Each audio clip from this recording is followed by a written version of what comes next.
Good morning again, friends. Our devotions this morning will be taken from John chapter 13, verse 4 to 5. And I thought this was appropriate, given that this is Good Friday, for us to ponder upon one of the events that happened in the narrative of the Passion narrative, or the narrative of Jesus going toward the cross. And this is taken from John 13, which talks about the Lord's Supper, when Jesus instituted first the Lord's Supper during the Passover, when he ate the last meal with his disciples. And this is what he said in verses 3 to 5. Jesus, knowing that the Father had given all things into his hands, and that he had come from God and was going back to God, rose from supper. He laid aside his outer garments, and taking a towel, tied it around his waist. Then he poured water into a basin and began to wash the disciples' feet and to wipe them with the towel that was wrapped around him. Now, there's a lot to talk about here, but what I want to hone in for the next few minutes is the picture of humility that Jesus displays here in the story, and also the picture of humility that we, as those who claim to follow him, are called to do as well. Now, what I first want us to notice is in verse 3, it's stated here that Jesus knew who he is.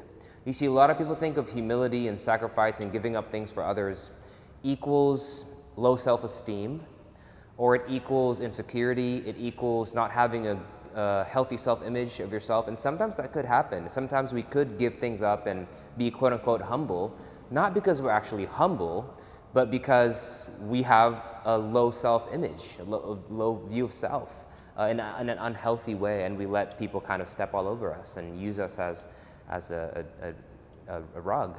That's not the picture at all here. Look at what Jesus knew. He knew that the Father had given all things into his hands. We know that Jesus is God the Son, incarnate, who came down and humbled himself. And Jesus knew who he was. The Father has given him all things, and he had come from God, and he was going back to God. He did not have a low view of self. He accurately knew who he is. Ontologically, in his nature, he is fully God, truly God.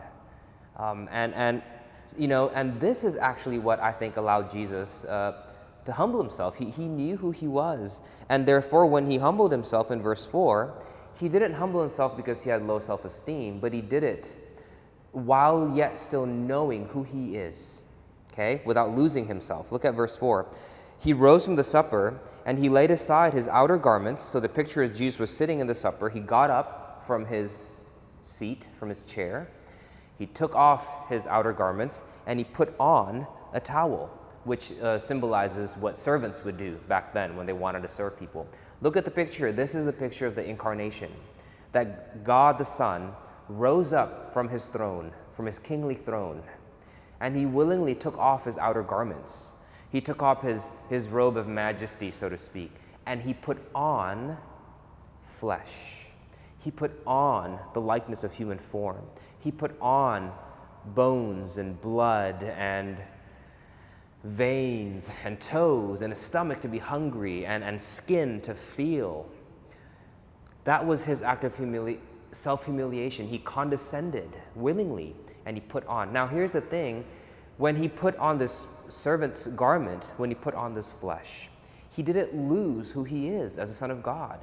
You see, it's like if a CEO went and served at a homeless kitchen, he might take off his $500 suit and he puts on an apron, right, and dirty clothes to help serve food to the homeless.